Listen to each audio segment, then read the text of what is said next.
Charts tayo, So guys. also love you. And the invitation of Jesus, remain in my love. Hanap pa po ako ng And how to remain in His love? By following the commandments of God.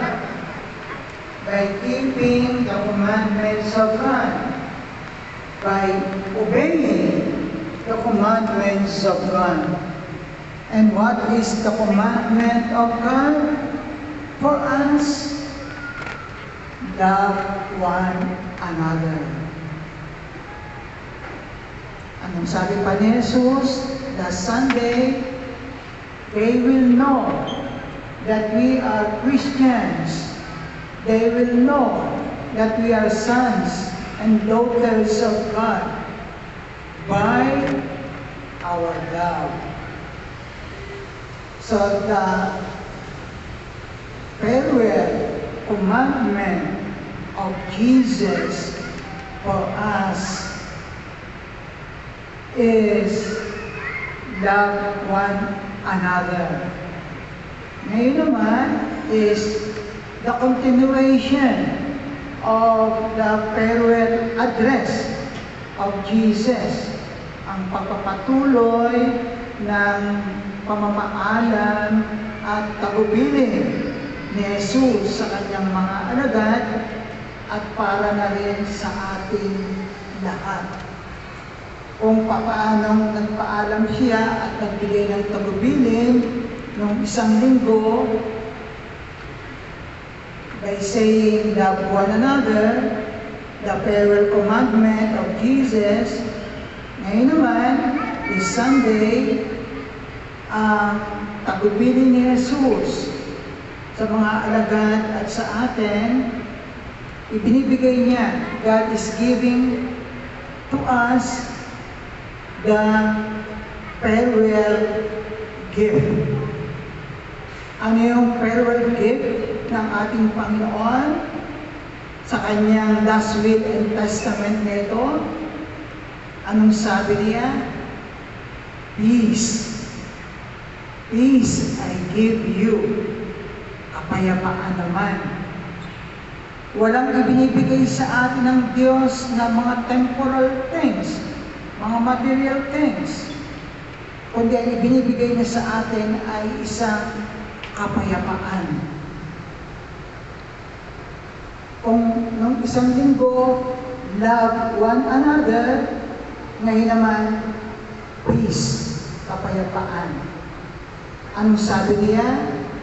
Whoever loves me will keep my word, and my Father will love him, and the Father will come to him, and the Father will dwell in him.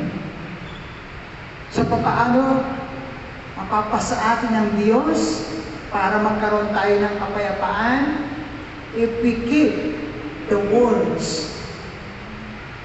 Kaya nga napakahalaga. Reading the Word of God, listening to the Word of God, accepting the Word of God, welcoming the Word of God into our lives, into our hearts, making the Word of God lingering into our hearts and minds, and making the Word of God the norm, the standard, pamantayan, the norm of our actions and decisions. Then, and only then, we are going to have peace. Because sabi nga, if we keep the Word of God, kung sumasa atin ang salita ng Diyos, if we are living the Word of God, we are open to the Word of God. Anong sabi ng gospel? the Father will come to us, and the Father will dwell in us. At pagka nasa atin ang Diyos, sumasa atin ang Diyos, naninirahan ng Diyos sa atin, mayroong kapayapaan. So yun lang ang tanging paraan. But if the Word of God is very far from you, hindi ka namumuhay sa salita ng Diyos, at hindi ka tumutugon sa salita ng Diyos, sumusunod sa salita ng Diyos, magulo ang buhay. Naingay ang buhay. Mahirap ang buhay. Alaga ang bagay, walang kapayapaan. There is no peace. So that is the significance, the importance of having the Word.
amounted to 104,099 pesos. We appreciate your support and may God continue to bless your generosity. Second, we invite all to our parish pilgrimage to the International Shrine of Our Lady of Peace and Good Voyage in Antipolo, Rizal on June 14th, Saturday. The Holy Mass at the shrine to be presided by Father George Del Sino, our parish priest, will be at 6 a.m. If you would like to join, kindly register on our parish Facebook page. Third, serving in the church is a wonderful way to connect with others, grow spiritually, and make a positive impact on others' lives. We welcome all those who are willing to get their sight and talents as members of our parish ministries, such as the extraordinary ministers of Holy Communion, Mother Dr. Dion, altar servers, migrants, youth, music, ecology, and healthcare.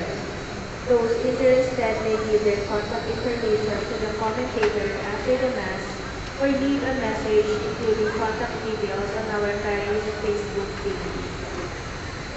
Fourth, we advise everyone to take necessary precautions against heat-related illnesses and seek medical attention when experiencing symptoms.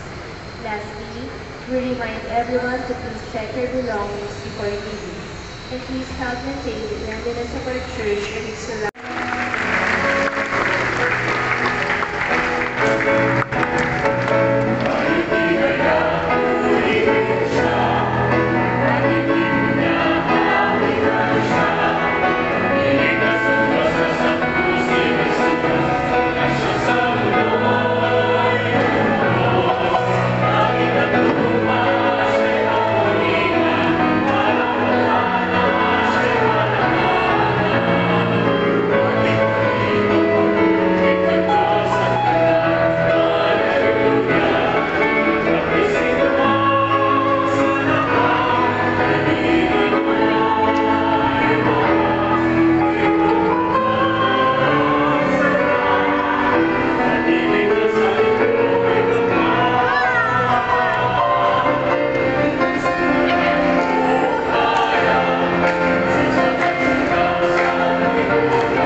Hindi lumabas si Father para mag-bless.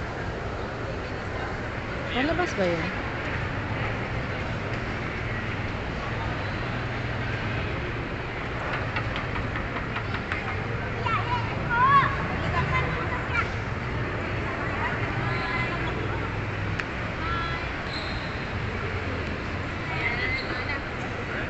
Hindi lumabas si Father. So, hindi lumabas si Father. Napagod si Father, guys. Hindi nagpa-bliss.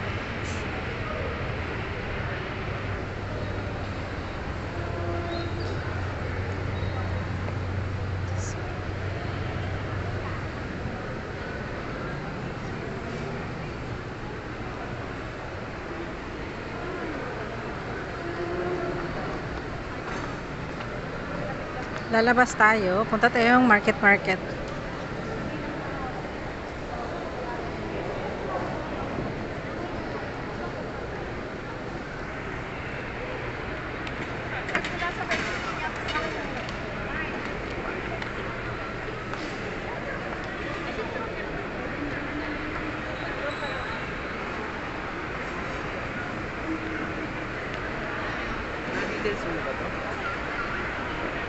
Danas.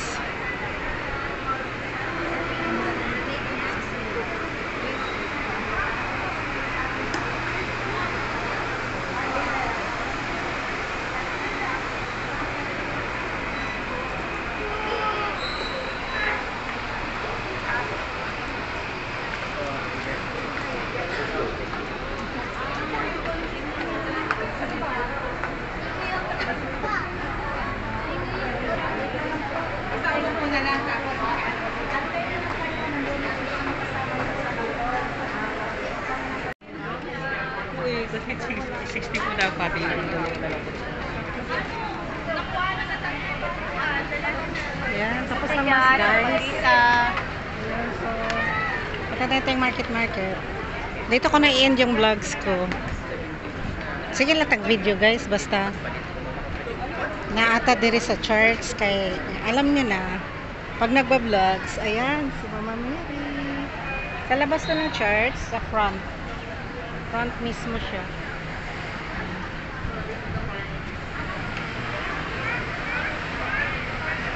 Punta akong market mag-lunch. So, there you go.